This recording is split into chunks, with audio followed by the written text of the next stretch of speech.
Selamun aleyküm. Hepiniz kanalımıza hoş geldiniz. Şöyle karlı kışlı havadan sizlere bir açılış yapayım arkadaşlar. Nasılsınız? İnşallah hepiniz iyisinizdir. Bizler bugün neler yapıyoruz? Sizlere şöyle göstereyim.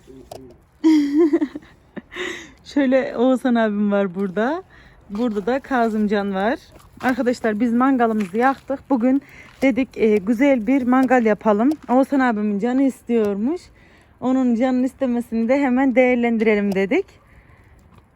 Şu dışarıdaki karlarda şöyle görüyorsunuz. Hava buz gibi. Kazımcan niye montunu giymedin sen? O kadar aşırı soğuk değil. Geç ateşin başındasın ya. Kömürünü attınız mı içine? Bir tanem daha köz olmasını bekliyor. Niye hemen kaçtınız geldiniz yukarıdan? Ateşimiz sönmesin diye. Nasıl uyanıksınız nasıl? Açılmıyor ki.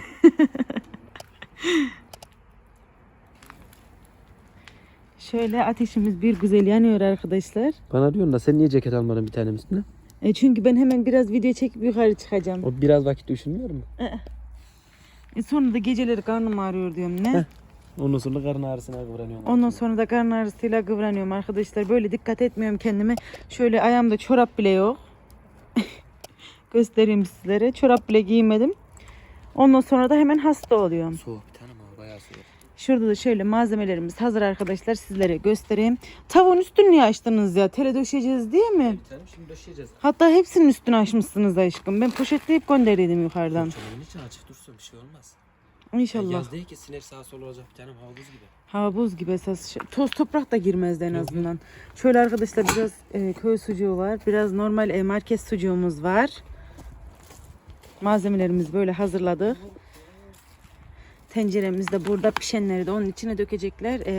Masanın üstüne de sebzelerimizi koymuşlar. Onlar da güzelce közlenecek. Kömürümüz de burada. Bunu dökecekler şimdi içine. Oğuzhan abim iyi üşüyor galiba. Montunu çekmiş hemen. Pek soğuk.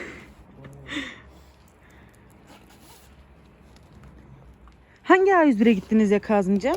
Aşağıda bir tanem bayağı aşağıda. Şu bizim, Hangi aşağıda? şu bizim seç market var ya. He. Onun ta aşağısına iniyor. O tarafta. Ama o çok güzelmiş. yürüme arkadaşı falan bak çok uygunmuş. Çok uygunmuş Bayağı hem de. uygunmuş hem de bir tanem. Beni oraya bir götürsen yarın. Yarın mı? Yarın götüremem hatunu da. Ayın ikisini ya da üçünü götüreyim. Tamam. Yarın zaten aynı ikisi. Öyle mi? He. Tamam ikisi, üçü belki dördü bir tane. Hadi bakalım. Maaşımı alınca yani de. Ya bayağı bu oyuncaklar falan var bir tane. Milka çok güzelmiş ama çikolata. Tamam dök. Tamam dök diyor. Donuyor o şu an. Biraderim hepsini dökeyim mi bunu? Dök. Ya da dök bakalım. Çok geç saate kaldınız ya. Akşamüstü gidip de arabayı yatmak nereden aklınıza geldi? Acıkmış işte bir tane tam kulağımış var. Hadi bakalım. O zaman arkadaşlar ben yukarıya kaçayım. Hava çünkü soğuk, üşüdüm birazcık. Eşim gibi mangalı yapmaya devam etsinler. Videomuzun devamında görüşürüz inşallah. Şöyle mangalımız, salatamız falan hazır arkadaşlar. Soğanımız, biber közlenmemiz. Ne oldu Kazımcan? Elinde ekmeğinin bekleyişine hadi. O zaman arkadaşlar bizlere afiyet olsun. Biz yemeğimizi yemeye başlayalım. Arkadaşlar tekrardan kanalıma hepiniz hoş geldiniz. Eşim işten geldi. Şimdi yine düştük yollara. Nereye gidiyorsunuz diye soracak olursanız bugün de pazar alışverişi yapmaya gidiyoruz. Birkaç gün önce arkadaşlar marketten almıştım. Ama dün misafirlerimiz falan vardı. Onlara kullandım. Normal evimizde yediğimizde içtiğimizde kullanıyoruz. Yani gidiyor. Sebze alışverişi yapacağım. Bir de birkaç da meyve alacağım ama meyveyi çok fazla almam. Çünkü Yiğit yemiyor pek. Kazımcan da öyle pek yemiyor. Benim meyveyle pek aram yok bir tane. Kazımcan seviyorsun madem masanın üstünde duruyor. Niye hiç Yok yemiyor? ne diyeyim yok şakasına diyorum öyle. Ben sevmem bir tane. Böyle ayda yılda binde bir dek gelecek de aklıma düşecek de gidip meyve yiyeceğim hatun. Böyle meyveci bir adam Bir de değilim ben. pazarında ben meyvesini pek sevmiyorum ya. Bilmiyorum marketin meyvesi daha iyi Şurada geliyor bir bana tane elmacının. Pazara Yo. Pazara bakacağım. Domates, biber falan var mı? Orada domates, biber fiyatları ne kadar pazarda? Çünkü ıspanak falan alacağım. Mantar almayı düşünüyorum. Olur hayatım.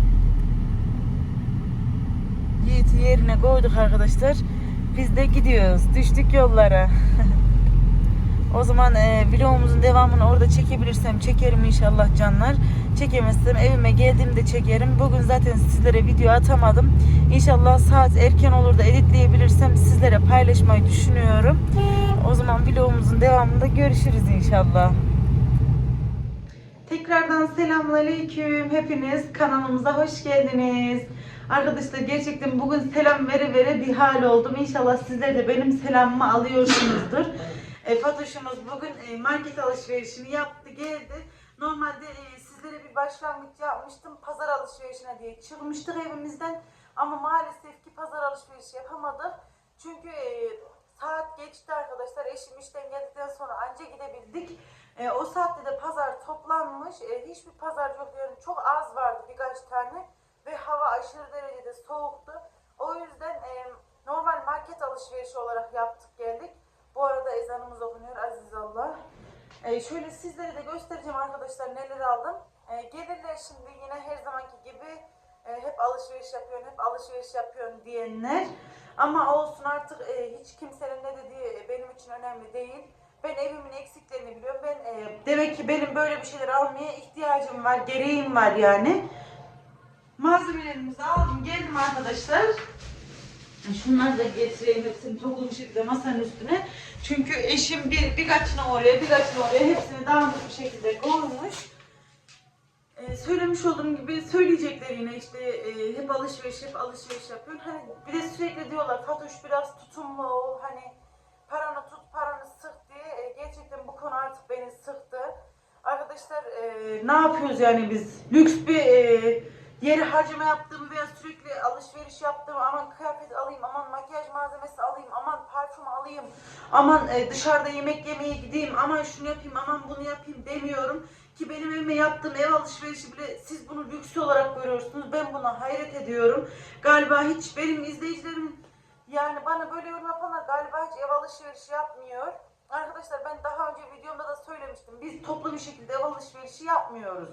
Her seferinde böyle gidip mesela 1000 TL'lik, 2000 TL'lik, eşim para aldıkça işte 3000 TL'lik falan bu tarz alışverişler yapıyoruz. Yani gidip böyle toplu bir şekilde 5-10 bin TL'lik alışveriş yapmıyoruz. Parça parça.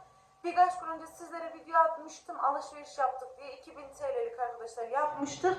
Ama videomda da gösterdim zaten sizlere. Yiğit'in bezi, ıslak mendili, maması, ondan sonra ufak tefek birkaç meyve aldım ve çok az bir şeyde sebze almıştım. Bu alışverişin en fazla zaten bize gideceği 2-3 gündü. Ama Yiğit'in bezi ve ıslak mendili tabii ki çok gider. Onları kaldırdım arkadaşlar. Onu inşallah bu ay çıkartır o diye düşünüyorum. Şöyle neler aldığımı da sizlere göstereyim. Şu poşetimden başlayayım arkadaşlar. Bu poşetimin içinde yine her zamanki gibi şöyle köpük yapıştırıcıdan aldım. Ne oluyordu bunlar arkadaşlar? Bantlı bir şey işte arkadaşlar. Pencerelerin kenarlarına yapıştıracağız. Şöyle bir tane eşim look bağlamış. Onu böyle koyayım, aşağı koydum onu. Şunları şöyle göstereyim arkadaşlar. Kuru yemiş aldık eşimle birlikte. Halktan'a gittik arkadaşlar. Oradan bu ne kadar tutmuş? 710 TL tutmuş. Şu şekilde bir poşet. Ve şöyle bir paket arkadaşlar Ülke'ye geçtik. Oradan da kestane aldık. Bunun fiyatı da galiba 205 TL ne tuttu. Şöyle kestane aldık. 205 TL'de bu tuttu. Arkadaşlar çerez alma sebebimiz de kış geldi. Gelenimiz gidenimiz oluyor. Veya eşim de çok seviyor. Böyle yerini koyalım. Çerez aldık. Şöyle eşim ekmek getirmiş. Büyük ihtimalle inşaatta kalan ekmeğidir arkadaşlar. Orada yememiştir. Şöyle sizlere göstereyim başka ne almışım. Eşim bu peynire çok güzel oluyor dedi kaldırınca. Bu peynir çok güzel oluyor Hatun. Bence sen de denemelisin. Bir evimize alalım da sen de tadına bak dedi. Şöyle aldık arkadaşlar. Bunun fiyatı 119 TL'ymiş. Göstereyim. Devam edelim. Başka neler var. Şöyle biraz, hatta tripodumun yerini değiştirsin. Şöyle biraz havuç aldım arkadaşlar. 1 kilo falan bu havuç. Şöyle bir tane dereotu aldım. Küçücük arkadaşlar, şu mor lahana böyle küçücük bir şey ama bu 61 TL'ye tutmuş. Şu avuç kadar mor lahana aldım. Şöyle birazcık pırasa aldım arkadaşlar. Yarın pırasa yemeği yapacağım inşallah, Rabbim nasip ederse. Pırasa aldım.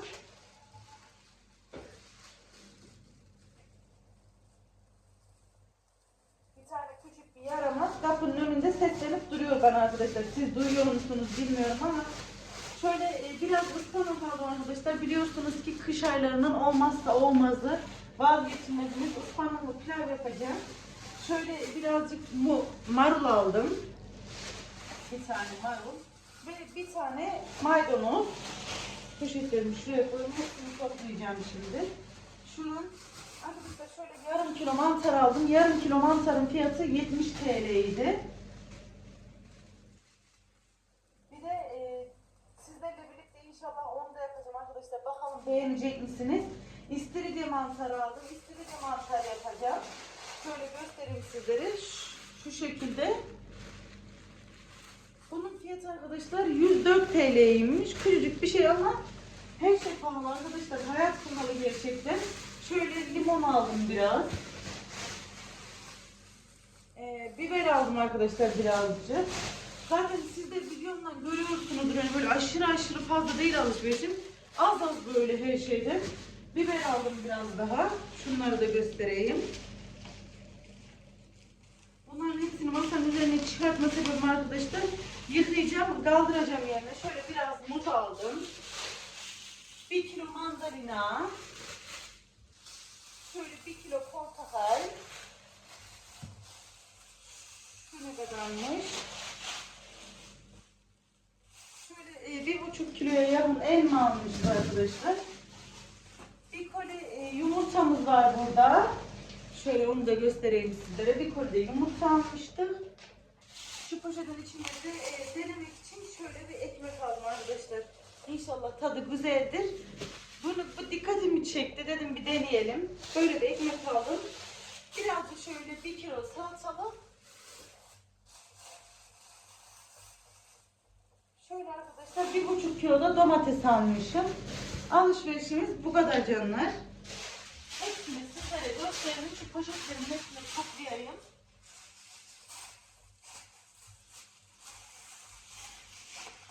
O zaman canlar ben bunları yerine yerleştireyim. Hepsini güzelce yıkayayım, kaldırayım. Vlogumuzun devamında görüşürüz inşallah. Bakalım bugün neler yapacağız. Bugün video tamamlayamadım ama Allah nasip ederse yarın paylaşırım inşallah sizlerle. Çünkü bugün gerçekten çok fazla baş ağrım oldu arkadaşlar. Sürekli başım ağrıdı. Baş ağrısından duramadım, yani hiçbir iş yapamadım. Çünkü gece Yiğit şöyle yapıyorum hatta. Çünkü gece Yiğit uyandı arkadaşlar saat 4 gibi. 7'ye kadar falan sürekli ağladı. 7'de uyuttum sandım ben onu ama tabii ki de uyumamış. Tekrardan ağlamaya devam etmiş. Ben uyuyakaldığım için duymadım. Sonra bir böyle çok bağırarak ağlamaya başladı. Tekrardan uyandım. Ondan sonra biraz onunla ilgilendim. Saat 8-8.30'a kadar falan, sonra tekrar uyuttum. Ben yanında uyudum. 1 saat falan uyudu, geri uyandı derken yani uyuyup uyanmayla sürekli sarhoş gibi oldum yani. O da baş ağrısı yaptı. Öyle işte arkadaşlar, bugün günümüzü öyle böyle geçirdik. Biraz baş ağrısı, biraz koşturma, biraz telaş falan derken alışverişimizi de yaptık geldik çok şükür. Gerçekten ne diyordum eşime, hani pazara gidelim alışveriş yapalım diye. Hava buz gibi arkadaşlar, hiç pazar alışveriş yapılacak zamanda değiliz, geçmişiz yani. Bilmiyorum, ben çok fazla üşüyorum. O yüzden böyle oldu şimdilik. Zaten pazarda toplanmışmış biz gidene kadar. Çok az bir söylemiş olduğum gibi meyvecik almışmış arkadaşlar. Marketten aldık biz de bu seferlik. Olsun bakalım. Ama marketler tabii ki pazara göre biraz daha pahalı oluyor. Ama arkadaşlar bir de öyle bir şey var. Pazarın bazı malzemeleri güzel olmuyor yani. Özellikle birkaç kere mandalina falan aldık oradan, meyve aldık. Güzel çıkmadı. Tadı ekşiydi yani. Marketingi genelde daha iyi oluyor. O zaman bana kolay gelsin. Ben alışverişimi bir yerine yerleştireyim. İnşallah videomuzun devamında görüşürüz. Dolabımı güzelce düzenledim. Her şeyi yerine yerleştirdim. Şöyle sizlere de göstereyim dedim. Nasıl olmuş Kazımcan? Ellerine kollarına sağlık hayatım. Tertemiz olmuş bir tane. Şu çikolatayı şöyle yan koysam ama ne? Heh. Arkadaşlar sebzelerimi yani sebzelerim dediğim yeşilliklerimi bu şekilde mecburen poşetle koymak zorunda kaldım. Çünkü yıkadığım an bozuluyor. Bozdur bir tane çok. Çok çabuk tüketemediğimiz için çok çabuk bozuluyor arkadaşlar. O yüzden ben de bozulmasın diye bu şekilde bıraktım. Diğer sebzelerimi şöyle yıkadım. Domatesimi, biberimi, salatalığımı falan onları güzelce yerleştirdim buraya. Zaten bir sepetin içine domates, biber, salatalık üçü birden sığdı. Şöyle yazdan yaptığım kompostolarım var. Şurada da bu şekilde sizlere göstermiştim. Bir normal mantarımız var arkadaşlar. Bunu ben çok seviyorum. Mantar sote yapacağım. Diğerini de eşim denemek istedi. İstiridye mantarı. Bakalım nasıl olacak. Ona farklı bir tarif deneyeceğim. Böyle güzelce yerleştirdim. Tertemiz oldu.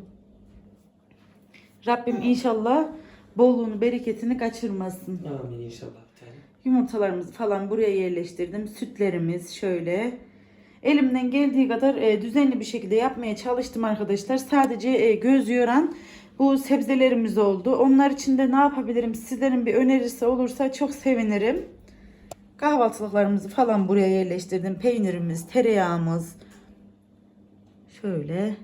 Hepsi güzelce oldu. Bunları yaparken sizlere de çekim yapacaktım arkadaşlar ama şöyle dolabımı bir kapatayım. Çekim yapacaktım ama maalesef yapamadım. Niye diye soracak olursanız telefonumun şarjı bitti arkadaşlar. Telefonumu mecburen şarja taktım. Güzelce oldu böyle. Detoks mixim de hala orada duruyor. Onu da kullanmaya bir türlü zamanım olmadı. İnşallah en kısa zamanda diyetime başlarsam tekrardan kullanacağım bol bol. Ne oldu Kazım? Ya sen niye gülüyorsun? Yiğit babaya gülüyor bir tane. Ben de bakalım. Dolabın içine girecekmiş. Bu da dolabın içine girecek. Yaramaz oğlan. Yer yok babam annen yerleştirmiş oraları. Yer yok ki. Salçalarımızı da bu şekilde koydum arkadaşlar. Bir şuradaki domates salçamız, arkasındaki biber salçalarım, bezelyemi şöyle koydum. Ay bezelye miydi bunu? Bezelyeydi aynen, bezelye adını karıştırdım. Bezelyemizi bu şekilde koydum arkadaşlar. Garnitürümüz, domates sosumuz, kahvaltılarımız falan her şeyimiz burada tamam oldu. Şimdi sırada ne var? Yerler var arkadaşlar. Yerleri süpüreceğim. Yiğiten çünkü bayağı şöyle görüyorsunuz batırdı. Bir de şu tarafımı göstereyim Kazımcan. Burada da böyle meyvelerimiz var. Şöyle birkaç gün önceki alışverişimizde sizlere göstermiştim meyvelerimiz zaten arkadaşlar. Ama görüyorsunuz hemen ne hale geldi. Bunları hep atacağım yani çöpe. Hem yenmedi hem de böyle kötü çıktı zaten. İnsanın ağzını bir değişik yapıyor bu hurmalar. Pek beğenmedik arkadaşlar. O yüzden bunlar maalesef çöp. Muzumuz da şöyle bozulmuş. Kararmış yani. Şu hurmayı da atayım. Bu meyve şeysini, sepetini güzelce yıkayacağım. Tekrardan mandalinamızı, portakalımızı yerleştireceğim. Burada da şöyle birkaç bulaşığım var. Onları halledeceğim. O zaman bana kolay gelsin arkadaşlar. Ben işlerimi yapmaya devam edeyim. Mutfağımın bir de dağınık halini göstereyim sizlere dedim. Her zaman derli toplu olacak diye bir şey yok. Ne oldu annem? Hayırlı sabahlar. Şöyle arkadaşlar kahvaltımızı hazırladık biz. Dünkü videomun da devamını çekemedim arkadaşlar. Çünkü uyuyakalmışım yorgunluktan. Dedim uyanınca çekeyim bari. Şimdi şöyle uyandık, kahvaltımızı hazırladım ama Yiğit maalesef durmuyor çünkü çok acıkmış. Kahvaltının yanında sürekli bana kızıyor.